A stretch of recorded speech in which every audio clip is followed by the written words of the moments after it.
Hello viewers from wherever you're watching us from and listening us from on Q Radio. You're watching QTV, the Gambia's first private TV station, and we are broadcasting live from our studios here on Kairaba Avenue. My name is Alo Sise, and this is your weekly State of Affairs program. Well, tonight on the program, we are joined by the Managing Director of the Gambia Printing and Publishing Corporation, a state-owned enterprise responsible for government printing, publishing, official gazettes, educational materials, and other national printing services. Well, from institutional challenges to transparency, modernization, and the future of public enterprise in the Gambia, I will ask my guest tonight to help us answer some of these relevant questions. But like I said, my guest this week is Mr. Wura, who is the Managing Director of Gppc. Wura, thank you so much for coming on the State of Affairs program. Thank you, Ali, for having me. To start with, who is Wura beyond just the title Managing Director of Gppc? Thank you very much. Wura is someone that hails from Kersambachaji village in Jokadu district in the North Bank region of the Gambia. I attended my primary school in Kerengonyan Primary School from 1989 to 1994, then proceeded to Kuntea Junior Secondary School, where I did my junior secondary school education, then proceeded to SF Senior Secondary School, then to the University of the Gambia. Then I went to Korea to do my master's in development policy in 2019-2020. Like I said, in 2025, you were appointed Deputy Managing Director of the Gppc, and in January of this year, you were, of course, elevated to the position of the Managing Director. Actually, this follows the dismissal of the former MD, Mamadou Cisse, over alleged procurement malpractice, of course, and conflict of interest accusations. Take us through, what were or are the immediate realities that you made up upon, assuming office? Ali, thank you very much for that. When I took over as the acting managing director in February, or the late part of January 2025, like any other institution, there were a myriad of challenges at the Gppc that relates to operational challenges, financial challenges, human resource challenges. You name them, from every sector of the corporation. And I have to navigate through all those challenges, work with the team I have on the ground to ensure that, yes, we have problems, but also there must be an opportunity embedded in those problems to be able to come out with something. So it was a difficult start for me. And did the circumstances surrounding your appointment, in any way increase the pressure on your leadership? Absolutely, because when you assume certain position, it comes up with a big responsibility and expectations. And being a young person, given the responsibility, coming to an institution that public perception is a very rotten institution. Actually, not every part of it is rotten, but again, it was like an added pressure. I had less time for my family. I go home very late. Every time I would be on bed thinking, how am I going to approach these problems? How am I going to solve this problem?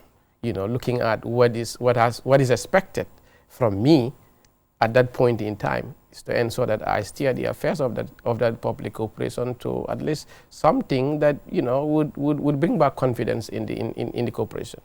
And like I said, if there's one good thing that I've seen the government is doing now is trying to get more young people in key positions, which is commendable.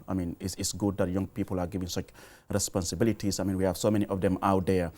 As a young person, you come into an institution as a managing director, you have people who have been longer than you have people who are older than you.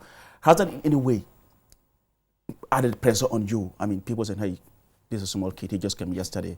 We have our own way of doing things. Not really, Ali. This is, like I said, it's an opportunity. I was not the most qualified, I'm not the only Gambian, but I had the opportunity to be there.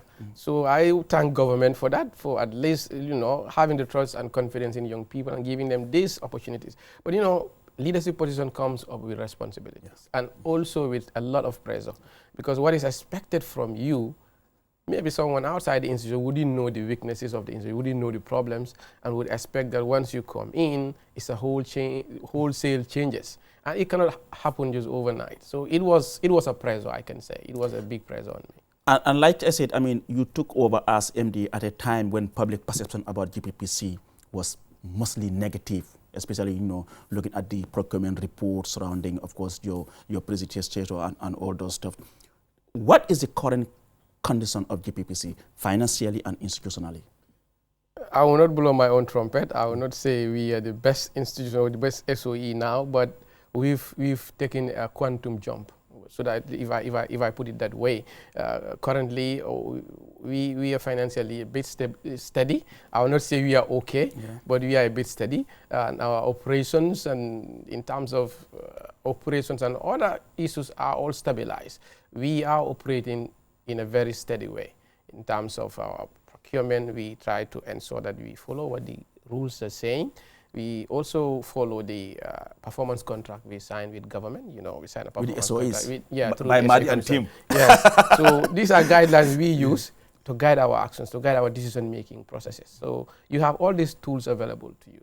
So we use them to guide our decision, and it has paid off. The institution is moving financially, operational-wise. We are improving on our capacity. And how is the collaboration between you and the board? You just mentioned the SOEs, but the board as well. Yeah, the board of directors is the oversight body of the corporation, and I can tell you one of the reasons why the GPPC has undergone this transformation is the strong oversight we had from the board. The board is very active. They are looking at everything that I do, me and my team. So that is a plus for me. So the board is playing a crucial role in ensuring that, you know, our procurement adhere to the rules, and also our appointments, our production, and our reporting, everything is done according to the laid down rules. So the board is playing a very crucial role. In my intro, I just gave a summary of what GPP does. I mean, as of today, what exactly does the institution do? Yeah, like you said, our mandate is very broad, Aliu, because it is, I can even summarize it into parts, but it is like saying we should be printing and publishing for government, all official documents of government. And that will include the national estimates, that will also include reports from, let's say, Commission of Inquiries, from investigation, any kind of report from government. We are also responsible for printing revenue materials. You know, the objective of that is to minimize fraud, to minimize revenue losses for government. Because if you bring it to an institution, a formal institution like GPPC, you know, guided by public finance law, you know, and also the security that is in place, it helps. Our mandate also allow us to engage in all kind of commercial printings. We can also procure, resell, and distribute educational materials in the Gambia here. We can also engage in overseas trading. We can go to the sub-region and look for business opportunities. So our mandate is very, very, very, very broad. We can also engage in consultancy services in terms of publishing or even printing. The mandate gives us that. So it's a very broad mandate. And looking at this broad mandate, certainly one will say, okay, with all the printing that's happening within government, GPPC should be on a very good footing. What is the problem? Yes, we should be on a very good footing, but... Is it that they are not bringing their printing services to you? Unfortunately, we are not on a very good footing, 100%, because the enforcement part of the mandate is what is lacking, Aliu. Okay. You know, we have the mandate, but we cannot enforce it. We don't have that enforcement element, because the mandate is saying all public institutions, at least at minimum, solicit quotations from GPPC, but they should be printing from GPPC. And all revenue materials, when you say revenue materials, you mean official receipts, you mean invoices, anything that generates you money is revenue material. But for example, the council, some of the councils are not printing with us. All right, we understand they're trying to digitalize, but yet still they are not fully digitalized. Some of these parastatals are not printing with us, and they're issuing official receipts. So this is the problem we face. You know, if every public institution comes to us, yes, we will be very fine. So who is responsible for that?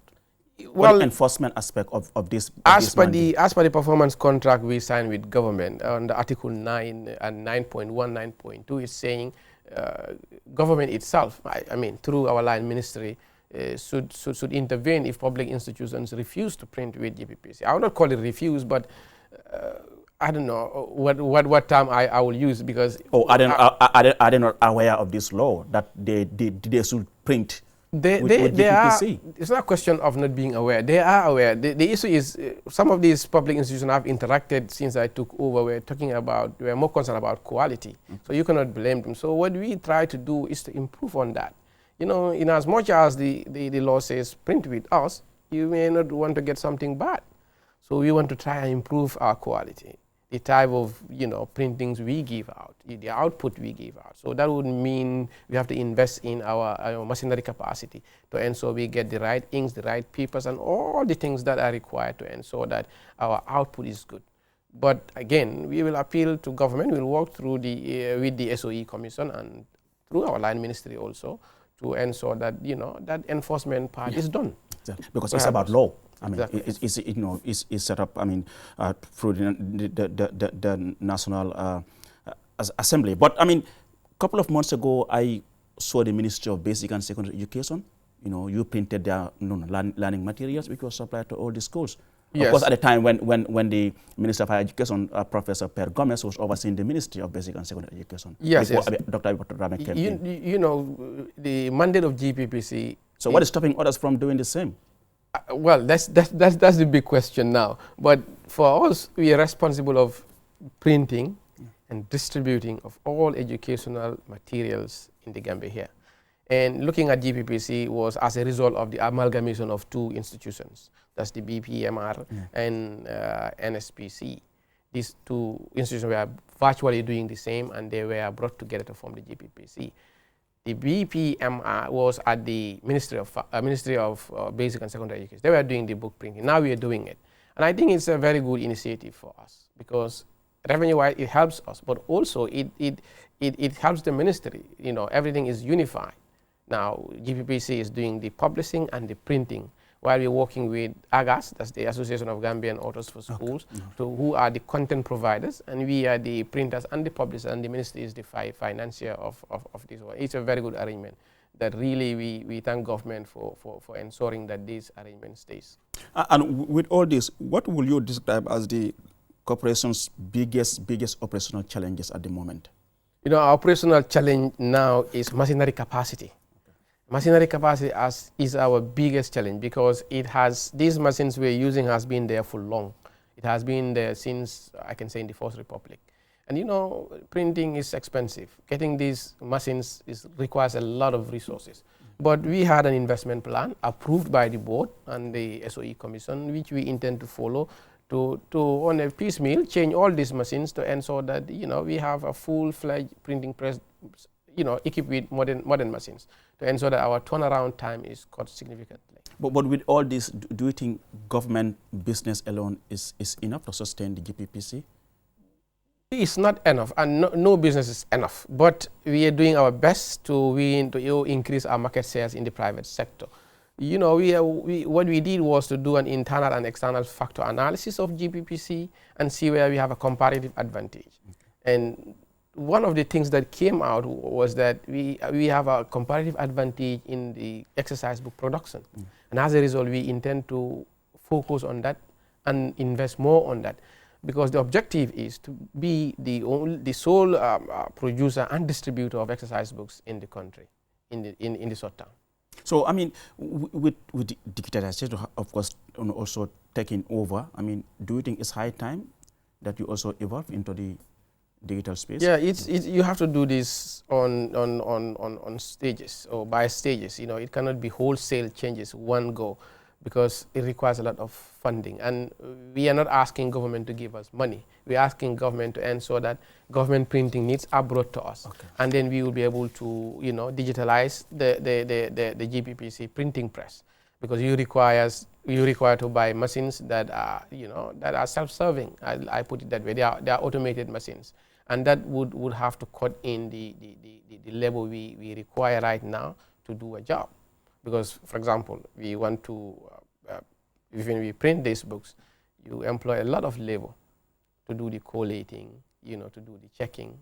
People have to do it physically with their hands. And you know how challenging is that. You know how expensive that is. So, but the objective is to eliminate that process, to digitalize that process, to ensure that process is handled by machines. And we'll get there. Earlier on, you said, you don't want to blow your own trumpet, but a lot has been achieved since you, took over. But equally, like I said, you took over, all what was happening around the institution, and I think that was one of the key crises that made the corporation more popular among people. Tell us, what exactly did you inherit? tough one. I inherited a lot. I mean, financially, the institution was struggling. Operational-wise, most of the machines, especially at the digital press, were not really up and running. There was very low staff morale, which was the most important part. So we needed, you have all these 3 key things that were down. Not 100%, but they were down. And you needed to lift the morals of the staff. You needed to adjust some of the machines. You needed to maintain some of them. You needed some cash, to be able to have a good start. But we tried to work around it. I brought the team, and they were very cooperative. Everybody supported my ideas. Everybody come on board, and we decided together. We act together, and we turned things around. And I can tell you now, we are not thinking about those challenges as we speak now. So what do you think wasn't going right if you are able to turn around things within this short period? Well, I may not want to say because I was in there. So, but what I can just say is, leadership is all about collaboration. You collaborate with people. When you work with people, you don't underrate them. Every staff is important. Yeah. Every opinion is important. Take advice. It doesn't mean listen to everybody. It doesn't mean you'll take their advice. But some of them might say things that appears to be nonsense. It can make a whole lot of sense. And I capitalize on that. I involve everybody. I call people to my office. I go physically. I go around and talk to people, not only depending on the reports I get from my line directors. I go down to the units and in fact to the individual staffs and talk to them and understand what really needs to be done to reconcile what I am receiving from the directors to what exactly is on the ground. And then we were able to make it. So have you launched any internal audits? Well, audit is part of our operation. We have an internal audit unit that is there to check how we operate, whether we are operating according to law. And we are also audited annually by an external auditor. So it's part of the daily activities of our operation. So what were the main key findings of the audit report? Which audit report? If you have launched any since you took over. No, I haven't launched any because I wasn't interested in trying to launch an audit when already a higher authority was trying to launch an audit. So my primary focus was, how do I get started? How do I start producing something quality? Who do I need to work with the staff? Some staffs feel they were alienated, they were not being involved. Others were thinking of resigning. How do I convince? That was my focus. My focus was in finding out, who commit what problem. That was in my focus. So, with all this, when you come in, what systems have you put in place to ensure transparency? The first thing we did is a strategic realignment. Okay. That means adopting new operational strategies, ensuring we improve internal controls. And that turns out to be very efficient. It brings down our production costs. That was lacking. Yes. That was lacking. Should I say? Yes. So our production costs came down. Okay. That was lacking. Gradually. We also try to beat down our prices a bit with Accountant General Department. We ensure that we bring down our prices because, the way the corporation was operating to produce, I'm not saying it's bad, but we thought it could have been improved to save costs. So we tried to adopt new operational strategies, and that resulted to very efficient ways of producing. Okay. And then we maximize on that. So that was something we started with. Okay. And then the next thing we did was to engage in a marketing drive. That's how we won over the National Assembly. They were not printing with us. Oh, okay. Yes, they started printing with us. Oh, really? Yes. That's Clark and his team. Yes, the National Assembly is now printing with us. Oh. We're now printing the national estimate because 2024 they were not being printed with Gppc. It was printed outside, which I couldn't understand. Then we started having GRA coming back. We have started having Wura. We started having NEA. So gradually, they're coming. So because we improved on our turnaround time. Instead of delivering within 2 weeks, we can deliver within a week. Instead of delivering within a week, we can deliver within 3 days. And that counts. Yeah, it counts a lot because every request has a timeline, and you must have all these resources in place to be able to deliver on time. And it's good if you can use a parliament. The clerk is as young as you, so you can also use him for the parliament to push for people to respect the Gppc and print with you? Yes, we had a preliminary discussion at the board level, and I think the board is very supportive to that. We will engage our line ministry and the SOE commission. We have reporting lines to ensure that they guide us and help us that this mandate is enforced. Because the other time I suggested, I think the SOE commission are also working very hard to do that. Is they can set KPIs for SOEs. Among ourselves. Like, for example, you said KPIs for other SOEs to say at least 50% or 75% of your printing needs must go to GPPC. And you attach a certain number of points there, like 10 points. They want to achieve those 10 points. And then you come to us, you set a KPI for us to say, all your travel expense, at least 75 must go to GIA. Exactly. I also want to get those 10 points. So if you do that, you're helping every SOE. And increase their businesses. But like you said, we will use our line ministry to Parliament or wherever is relevant. Minister of Information? Yes. Okay. To ensure that you can use doctor. I mean, you can use doctor. And so the public institutions respect the mandate. The law is the law. Yeah. If the law says you have to do it this way, you have to do it that way. If you don't do it that way, you're breaking the law. So, and we don't want institutions to break the law. We want them, because GPPC is 100% state-owned. State-owned, yeah. It's not owned by any individual. Yeah. So when you patronize GPPC, you are giving back to Gambia government, because we are paying dividend to government. Exactly. But I think it's important, and like you said, I hope you can use the minister, doctor. He has been very helpful. I hope he'll be able to push as he's pushing for the media regulation. Well, I've interacted. He's my brother, so we don't. I've interacted with a lot of ministers, not because he's my minister, but he's very, very proactive. He's someone. If you have a meeting with him, Ngabugabari wasa. What is the action point? He is just pragmatic. I like him a lot. I think he'll be able to get us over. Definitely, I believe with him. I mean, with the energy that he has. I mean, he's able to push this thing at the level of the cabinet. In fact, but looking at the current mandate of the GPPC, do you think you still need more mandate? You still need more? Well, for now, the mandate for me is broad enough. Okay. To us to do whatever we want to do. Now the question is financial, operational capacities, machinery capacity, financial capacity, human resource capacities. So these are the three capacity gaps we have that we need to fill to fully blow out the mandate. Because if the mandate say you can engage in consultancy services, meaning if someone wants to publish, we can even commission authors, ask them to write on something, we publish for them. So we are not even utilizing the mandate fully. Because it says you can explore business opportunity in West Africa.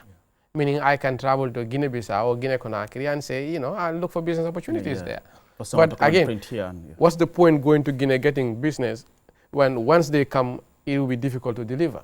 So I must address the machinery capacity gaps first before I go out to look for those big contracts. And we are on that. Sometime in 2020 or 2021, the president was there to inaugurate new machines. What is the state of those machines? Yeah, that is the bureaumatic printing machine. It is used to print exercise books. That's the one I'm emphasizing. Our objective is to be the sole printer and distributor of exercise books. If you want customized exercise books in the country. But the machine it's okay, it's operational, but some of the parts needs to be changed. And like the belts, the machine has some belts and you don't have them here, you have to order them from India. Okay. Also the compressors, the compressor it has is too small, the machine cannot run at full capacity. So we need to get the right compressors. And when I inquire, it's kind of a bit of a fortune, it's a bit expensive. But all these are captured in our investment plan. To deliver good service to it is operational now. Okay. We print for schools like Nusrat Senior, Yadali, St. Teresa's, a lot of schools, Apple Tree. We print for all these schools, but it's not being fully utilized. It's not running at the top speed. It's like a vehicle that has 5 gear and it's already only can run only on gear 2. Okay. So you have a way to go. So if we improve or change the compressors, the machine can produce, let's say, 15,000 copies an hour. Now, it can only produce 500 copies an hour. So you see the gap. So we must get those right spare parts to ensure that the machine is fully utilized. And once it is utilized, it is, by the way, it is one of the biggest in the sub-region, confirmed by technicians from Senegal. And once it is fully utilized, we can supply the West African market with exercise books. Imagine, it can produce 15 to 20,000 copies an hour. Wow. How many hours do you work in a day? How many hours in the week? How many hours in the month? How many hours in the year? You don't consume all that in the Gambia here. Yeah. So that is an advantage we want to leverage on, but it requires some serious investments. When you talk about state-owned enterprises, the issue of procurement comes to mind. I mean, chunk of our national budget goes into procurement, and that's where people are having so many issues as far as procurement is concerned. With all that has happened, I mean, before you took over as the MD, can the public trust GPPC's procurement process today? Yes, I can declare that the public should trust GPPC. GPPC now is different from it used to be before. We operate in full compliance of the law. Not only our mandate, as the act, I mean, and not only limited to that, but we are also mindful of the SOE Act. We are also mindful of other regulations like the GPPA regulations 2024. Yeah. So we're doing all this because it is a must, you understand, and public institutions need to protect their images. That is one part of branding your business. You know, if you lost public confidence, you cannot win customers. So that is why I'm saying, for now, GPPC operates strictly according to the public procurement rules when we are procuring. We don't compromise on that. Any political interference? Not at all. The GPPC is independent as far as my knowledge is concerned. I am answerable to the board, and I am a member of the board. And I haven't seen anywhere, any time that the directives are received from anywhere directing the board to do A, B, C, D. So there is zero political interference. And there is zero interference in my job as the managing director. I don't see the board members unless and until there is a meeting. If there are issues to discuss, they come. So I solely run that place with my management. So, I mean, as far as, I mean, the GPPC is concerned, and of course other SOEs, I mean, how do you think, I mean, institutions like GPPC can help in creating opportunities for young Gambians? You know, SOEs are created to complement government development efforts, you know, by providing services at a minimal cost. And these public institutions do create employment for young people. All right? That is why GPPC has over 140-something staffs. Oh, okay. Over 140-something staffs. And we are the smallest. If you go to other SOEs, their employees are in thousands. Yeah. So we can create a lot of opportunities. Like, for example, we deal with machines. These are technical skills. So what we are focusing now when it comes to capacity building for staffs is to train those staffs in our production department. Whether we will send them to Ghana, whether we will send them to anywhere else, we are trying to see the best place we will send them that they will get certificates. That would help them. We can train them in Senegal, take them for industrial attachment, or in India for industrial attachment, but they will have the technical skills, but they will not have any people to back it up. So what we want is to take them to training, specialized training schools, you know, or technical or vocational training institutes that are within or outside the Gambia that can train them and certify them, because these people are critical in the production chain of GPPC. So it's an opportunity for them. Even after GPPC, they have the skills to run their own business. So they don't become job seekers, but rather job creators. So SOEs definitely can provide opportunities for young people. Because what we have seen, most institutions, I mean, they don't tend to prioritize, I mean, capacity building, because they fear, okay, maybe after getting that training, retention becomes a problem, especially if you are not willing to pay that individual that much. Yeah. They might leave at the end of the day. Do you have that fear as well? Yeah, we and do. Because most institutions, they don't tend to prioritize capacity building. We do, especially at GPPC. I don't mind when we lose staffs on the other areas. I'm not saying they're not important, they are important, but there are certain skills, they are rare skills. We call them rare skills or special skills. And, you know, when you train people, sometimes they expect their payments to suit up, but they're forgetting one thing, that every payment in public sector is regulated.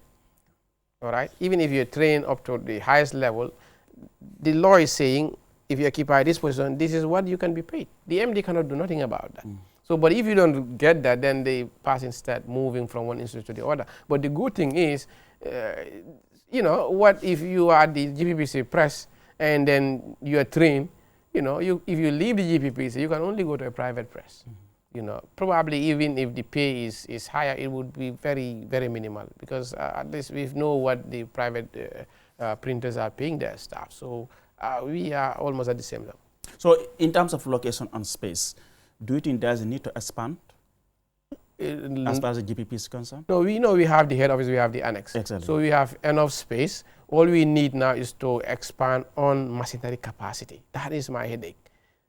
Once we can get in the machines we desire, it's both at the digital press and at the offset, then that would help us. Then we can handle whatever. Because remember, we are only printing for grade the high school for MOPSE.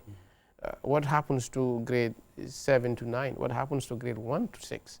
So we want to print from grade 1 to grade 12. But now we are only printing grade 10 to grade 12 due to capacity gaps.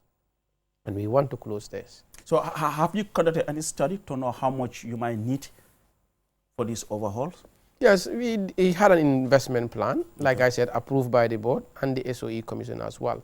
So we want to, because what is required, it's too much. And we don't want to go back taking a loan from the bank. What we want to do is save money. Look at, you know, the necessary expenditures and do them, and, you know, control cost as much as we can to be able to, you know, invest in, implement this investment plan. And that would mean buying these machines on, you know, yearly basis. You know, you just don't go and spend in 50 million or 60 million one go, you know, but you can spend 10 million, you know, in a year, you buy 2-3 machines to digitalize the process. You know, because right now some of the processes, like I said, are not digitalized. We don't have a stitching machine. So these are things we can solve, and we will be solving them.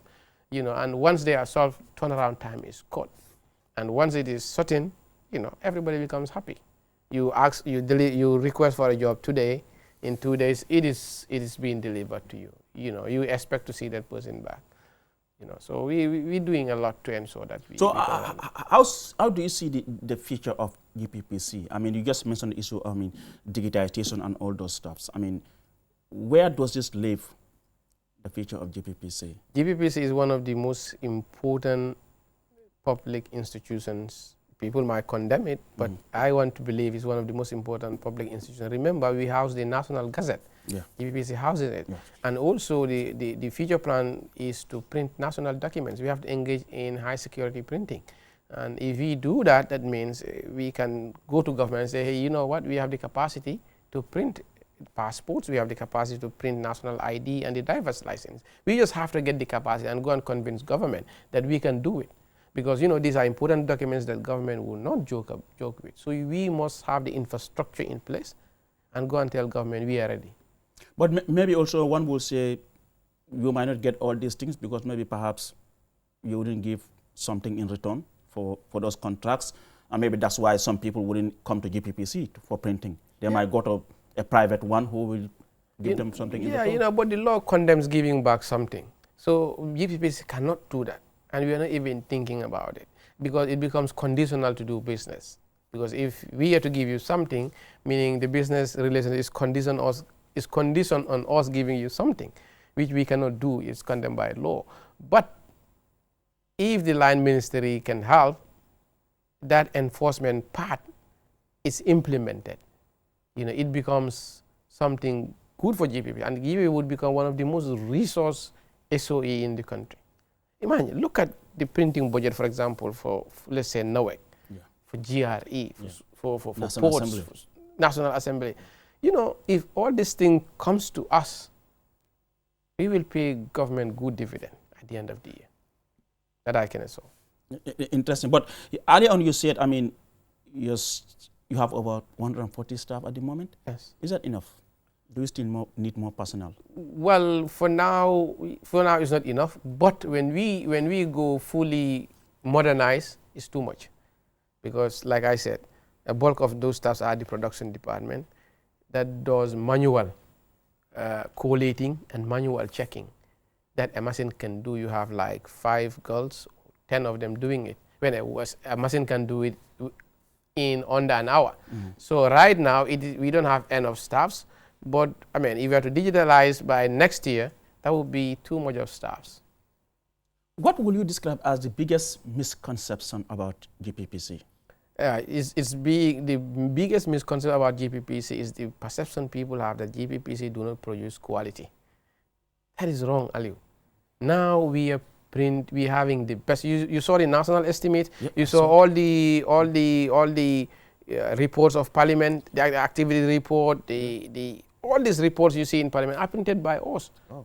So that perception that GPPC don't have the capacity to print and print quality, I want to push back against that, to say we have the capacity and we are producing quality right now. And people should understand that GPPC it's like any other public institution. We are subject to criticisms every time, but it's okay. That helps us, to ensure that we build around that, to look at where we are getting it wrong and get it right. And you are convinced with all these things in place, GPPC can be competitive regionally? As of our today's position, if this thing continues, we would be one of the best SOEs, not only in the Gambia here. We will be competing regionally. The opportunity is there. All we need is a little spark. I mean, the capacity needs to be filled, the capacity gaps, the machinery capacity, because in printing, that's the most important part. If you have the right machines, the right personnel, you can do everything you want. And we want to compete regionally, not nationally, because, I mean, we are the biggest printer in the country here. We are not competing with someone that is behind us. We're trying to compete with those big printers in Senegal, in Morocco. We're trying to compete with them, whereas we'll be able to print and go out in Guinea-Bissau and dominate there as well. Well, we will use the QCell slogan, Sunyu Boss. So GPPC is ours. It's ours. And so that is the more reason why exactly. Every Gambian or every public institution should support GPPC. It is owned by Gambia government 100%, staffed 100% by Gambians. And Ali, I'm telling you, all these and staffs, every profit goes back. And all these staffs are young staffs, are young people. You look at our technicians, our machine operators, they are under 35. That is amazing. You have young Gambians running an institution. As a young person being the MD, you have all the directors, they are all young people. And we are turning things around. That tells you that, at the end of the day, age is just a number. We will be able to do things. Yeah. So, I mean, outside government, are you also exploring other partnership with the private sector? Yeah, we are trying to win jobs from them. Like I said, we did an internal and external factor analysis of GPPC, and we realized that our comparative advantage, definitely, to be realistic, is on the side of exercise book printing. And we intend to focus on that. When you're competing with people and you realize that this is where I dominate, you better focus on that. If you want to go somewhere else where, it's a tough fight, you might invest a lot and you may not recoup a lot. So but the good thing is that, I mean, you have an advantage because your mandate is backed by law. By law. So it's not about whether you choose or not. It's mandatory. You should and that is why I think the select committee at Parliament and should really do something with this council. Some of these councils are not printing with us, and that is not good, because revenue materials for government should be of high security, should be sourced from one area, because that minimizes revenue leakages. All right, and that also minimizes government fraud. Receipts. Exactly. Should be authentic. Should be original. And we serialize them. We serialize them. We have a customized serialization. We do that bears GPPC. But again, we cannot enforce. We can only talk to them. Last year we wrote to all the SOEs to remind them about our mandate. But again, some of them are coming, but it's difficult. Well, I hope from this interview, I mean, they will they will get to understand that, you know, they really need to yes, respect the law and do what the law says as far as, I mean, I think it's very important for all SOEs. We need to trade among ourselves. You know, we need to trade. You know, some are very, they don't have competitors in their own industry, but others do have competitors. Like, for example, we want to procure fuel. We procure fuel from an SOE. You know, because that's what we believe in. But there's no law that stops us from procuring from anywhere. So, because we're trying to intertrade within ourselves to ensure that, you know, we give business to those SOEs. It's the same government, different constituents in the government. So, if, for example, GNPC scores profit, go back to government. So, we expect, you know, these SOEs and other public institutions to come to Gppc and source their printing with us. That's what the law says. In fact, I want to remind you, Ali, in 2018, 1st November 2018, Cabinet made a decision to give Gppc an exclusivity rights to print all revenue materials, all for public institutions. So now, for example, there is this public institution A that will use receipts, invoices, and everything else. Never come to Gppc. But that's the problem we have in this country. I mean, we are good at formulating policies, we are good at coming up with decisions and all those things, but implementation is the problem. It's the problem because for us, we don't have the mandate to implement. Now, if, for example, the law says do this and you refuse, what are the consequences? Who should enforce that? So that is the gap we have in our laws. How about the State House? Are they also printing with you? Yes, the office of the president, the office of the vice president. Okay. We print all cabinet people, well, and they are very steadily coming. Even the independents at home. So if the State House is printing with you, I mean, yeah, the State House prints with us, and in fact, all kind of documents. And because at Gppc we have high sense of security and high sense of secrecy, we don't reveal anything. This will be a challenge to all other institutions. Yeah. So whatever comes to us, it is kept on the wrap. All right. We print sensitive documents from the office of the president. We print for commissions of inquiries. You know, all kind of printings we do. But our staffs are trained in such a way that you cannot say what you see. You cannot discuss with anyone. And certain things is on need to know basis. You know, if you don't need to know, you don't have to see it. So all those security guardrails are being put in place to ensure that, you know, public documents are safe. All right. Maybe don't you think also that might be one of the reasons why perhaps some of the councils that are headed by opposition mayors or chairmen or chairperson don't want to print with you? No. Imagine they print with you and the next minute, you know, what they print is out there. No. But the councils, their market tickets are printed with us for KM and Birkama. Okay. And sometimes Banjul and then Janjambure. So have they given you any reasons why they are not printing with the Gppc? Well, they did not. I have some of them I call, they'll say, okay, we'll come. The tickets we have are not yet done, you know. So once they are done, we will come again. So those are those stories they will tell you. So, you know, if someone said, okay, you printed 1,000 receipts, market tickets for me, they are not exhausted yet. Once they finish, I'll come. What can you do? If you can photocopy those receipts, same receipts, all over again. We have to happen here.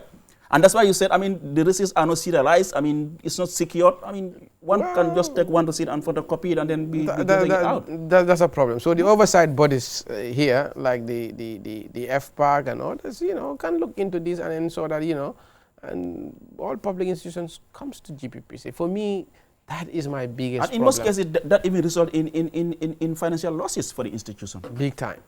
Big time. Imagine, you know, you give Ali one receipt and I go and photocopy it and, you know. You know, the drafters of that law has a wisdom. Yeah. You know, when someone drafts law, there's a wisdom behind it. The wisdom is to reduce fraud and also revenue leakages. That is why they said government established Gppc to ensure that they professionalize the printing of government documents and revenue materials. Because if these revenue materials are not controlled, are not secured, government is losing. Yeah. Millions. And they want to stop that. By stopping that, you have to engage a state institution. You know, if things go wrong at Gppc, there are mechanisms to help those people accountable and responsible. But it's a problem. So since your appointment, I mean, Mr. Ba, what will you point to as the biggest or the most difficult leadership decision you have taken? You know, when you when you head, it's always, everything becomes big. Staff matters, procurement. You know, be it procuring materials or be it procuring machinery, everything becomes big. So there is no one major that gives me headache, because I mean, I had to take a lot of decisions, but I did not take them in isolation. I had to take them in consultation with the board. I had to take them also in consultation with management. So these are big decisions or major decisions that they are all equal to me in terms of weight, but there's no one major one that really stand out. And I mean, what should we expect from GPPC maybe in the next 2 years? In the next 2 years, GPPC will be competing social security and others in terms of liquidity. But I know Baimadi is watching, so Baimadi, take note. That's coming from Wura. Yes, the SOE Commission has been very supportive, to be honest. They set KPIs for us, and that pushes us. You know, sometimes when I go for these bilaterals, for these KPIs, I'll nearly cry, because I think they are not achievable. And Bai and others will say they are achievable. You have to go. And that is helping us. So GPPC, as of now, we are on the right trajectory, and I can assure you in the next 24 months, we should be competing the biggest SOEs here. Interesting. And what do you think could prevent you from achieving that? Unless and until if government contract stops coming, because they are the major printers. Like, for example, the MOPSI contract, is one of the major contracts that is pushing us, and we want to continue. In fact, to expand that, I've started discussing with AGAS, the Association of Gambian Authors for Schools, to engage the minister and see if they can provide the contents for junior schools. Then we can engage the ministry to tell them we can print for them. Whereas the printing of textbooks from grade 9 to 12 would be handled by the GPPC, and that will improve and expand our revenue base. And by the way, I mean, as of 2025, the total revenue of the SOEs is like $17.5 billion. I'm seeing GPPC from 10 million in 2024 to $66 million in 2025. Yes, our profits at 2025 December was $66 million. $66 million, yes. Yes, so we managed to score 66 million. Yeah, it's interesting. I'm seeing interesting figures. I mean, for example, other SOEs, like I'm seeing NAWEC from, minus 3.1 billion. They made 1.3 billion in 2025. So I think the SOEs are doing well. I think the commission is doing a good job. The advent of this SOE commission, I think, is one of the best things that happened to the Gambia. You wonder what was going wrong. Because there was no strong oversight. It was the boards, and these boards were not, they were just being monitored by the ministries, and the ministries had a lot of things to do. All right, but now the SOE Commission's role entirely is to supervise these boards, set KPIs, and ensure that these KPIs are achieved. If they are not achieved, there are penalties. So obviously, nobody wants to lose his or her job. Salary. I saw 50% NAWEC at some point, and I think the president had to intervene and say, please. There are certain points, if you score below that, the board will be dissolved. Even the MD can be removed. So if you don't want to be removed, you have to be strong to ensure that you register profits. And finally, Mr. Ba, we're running out of time. I mean, what's your long-term vision for GPPC and your final message? Yeah, my long-term vision for GPPC, like I always say, is I want GPPC to be responsible of printing national documents. To me, I would not be happy if GPPC is not doing that, because for me, the primary mandate of GPPC is printing of national documents. That's me. And I think if other companies can do it for Gambia, if you give GPPC the capacity, if you give them the resources to improve their infrastructure, I mean the IT infrastructure, and also fill in the capacity gaps personnel, the training, You can even redeploy immigration officers to GPPC to ensure that there is data security. These documents are printed here. It cuts the turnaround time for people to get their passports or ID, and also it is run by government itself. So for me, GPPC, the future should be to engage in high security printing. Without that, you can, it's like doing the same thing. And my final message would be to every Gambian, everyone watching, is GPPC is here to stay. GPPC is owned by the Gambia government, it's owned by every Gambian, and those head of public institutions that are not printing with GPPC should start thinking of printing with GPPC. Otherwise, you are violating the law, and I'm sure there is no Gambian that want to willingly violate the law. So I want to encourage them to come to GPPC and print with us, partner with us. We can give you quality printing at an affordable rate. Thank you so much, Mr. Wura, the Managing Director of the Gambia Printing and Publishing Corporation. It was good to have you on the program. Well, personally, I mean, I want to see every institution succeed. I want to see every institution head succeed. So when we come here and ask tough questions, we do so because this is our job.